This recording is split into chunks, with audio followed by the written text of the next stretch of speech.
Losing time, I'm fading fast. I just wanna make it last. Try to let go of the past. I close my eyes, embrace the blast. Sleepless nights and headaches stack. Restlessness to hell and back. What's my purpose? What do I grab? A slippery surface, a heart attack. And sometimes you just gotta believe there's something that'll give you relief.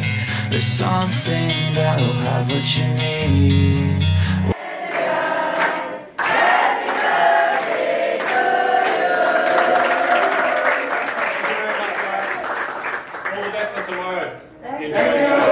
What you need. We're broken, it's tragic. We're not all elastic, but maybe there's magic. Believe you could have it. And I know of sadness, the anxious and panic, the infinite vastness of all that is blackness.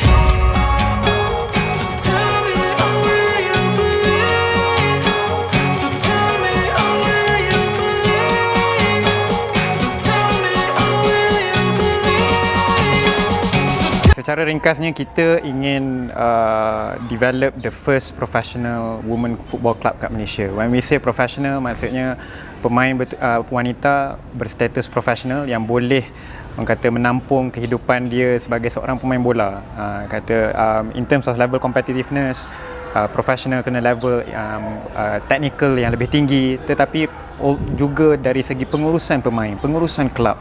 Benda-benda tu yang kita nak betulkan. Jadi tahun ini adalah tahun di mana kita bina asas tapak di mana Selangor boleh menjadi the first women's football club in the next 3-4 years. Dan yang paling penting sebenarnya ialah kita nak ada sambungan daripada FAS Women's Super League. Bagaimana pemain-pemain bakat-bakat yang kita dah jumpa di Women's Super League ni, macam mana dia nak progress to the next level.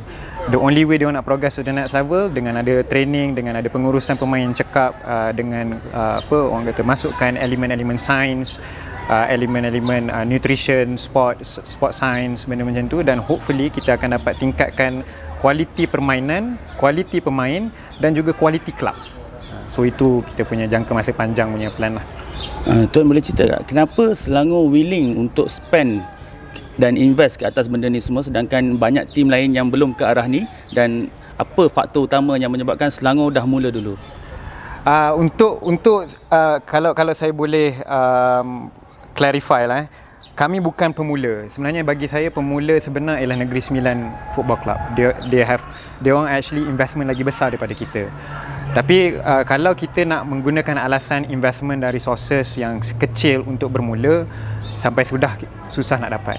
Jadi prinsip kami ialah kami buat kerja dulu dengan resources yang ada, dan sebab jadi kita kena atur, kita kena prioritas, kena ada strategi. Bagaimana bukan strategi permainan saja, strategi pembangunan kelab. Dengan resources yang kita ada, macam mana kita nak bangunkan dan tunjukkan hasil. Bila kita ada hasil, lagi ramai orang lagi interested, dan that's where investment can come. Sebab macam biasa, siapa nak invest kalau benda yang tak ada hasil, kan? Jadi kita kena tunjukkan hasil, dan with that quality of work, people akan lebih percaya yang kita ada masa depan. Women's football particularly ada masa depan. Jadi bila Tuan Izzat bentangkan satu planning yang sangat besar, wawasan yang sangat besar, ada tak satu kerisauan yang benda ni mungkin bagi pressure kepada pasukan? Betul. Pressure kepada diri saya sendiri juga sebenarnya, sebab saya juga yang membentangkan kan, dan ini something yang bila kita bincang dengan coaches, dengan management, mereka pun ada lahirkan kerisauan. Tapi kalau kita tak mulakan dengan cara betul sekarang, bila lagi? Tu soalan nombor satu. Kalau kita tak buat benda betul sekarang, bila lagi?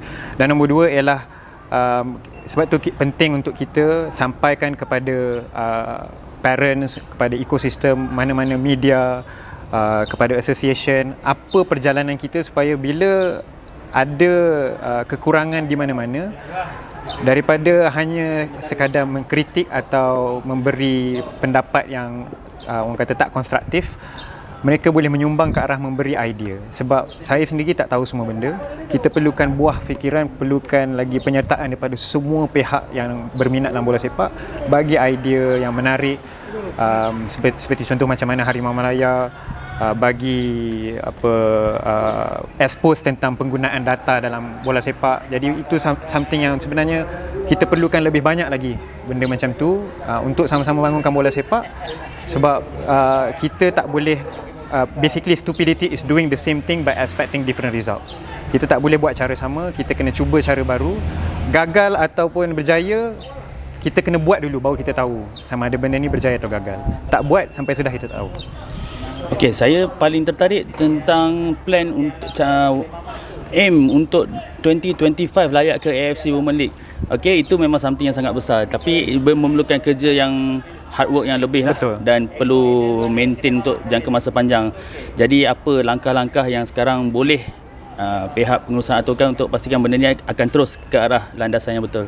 Pertama sekali macam kita cakap, continuation daripada Women Super League, kita kena send the right message. Kita perlukan pemain-pemain yang berkualiti dan juga pemain yang mengikut jangka umur yang di mana kita tahu kita boleh pegang pemain ni untuk 5 tahun yang akan datang.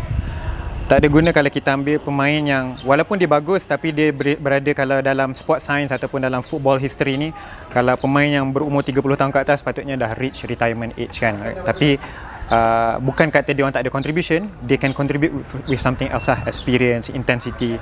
Tapi kita perlukan barisan pemain muda yang kita tahu kita boleh pegang untuk 5 tahun.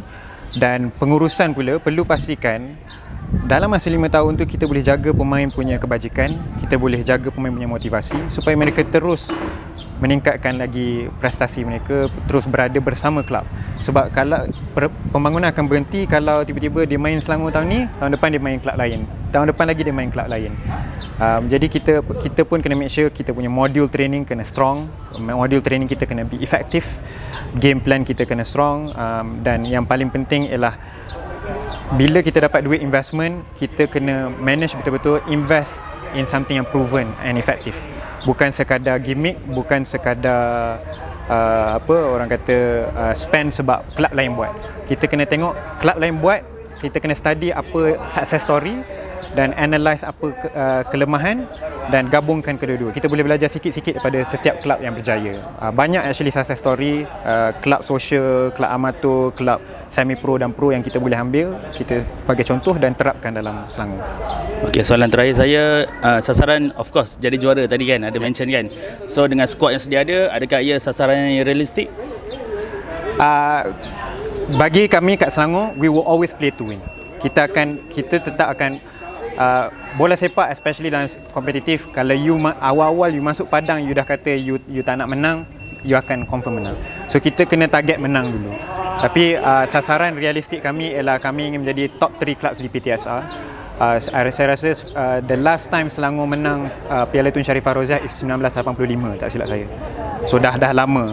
Tapi bagi saya faham sebab satu is resources, nombor dua ialah masa tu bola sepak wanita pun pembangunan masih kurang masa itu. Jadi sekarang dah ada Women Super League, kita start dulu dengan let's target balik top 3 dan kemudian patutnya next season, the season kemudian patut dah level up. Kita dah patut pergi ke arah champion. Sebab apa? Kita ada Negeri Sembilan yang dah jadi Women Super League champion. Dia orang bukan saja retain the same players, dia orang tambah lagi, recruit lagi more good players. Melaka pun kita dapat tahu recruit more good players. Tim-tim lain PDRM, ATM, Kedah, Sabah, these are all bekas-bekas champion Piala Tun Sharifah Roziah yang kita tak boleh pandang rendah. Kerana ketiadaan data dan coverage, kita pun susah nak jangka kelab-kelab lain ni ada pemain macam mana. Jadi bagi kami sasaran realistik adalah top 3 PTSR lah.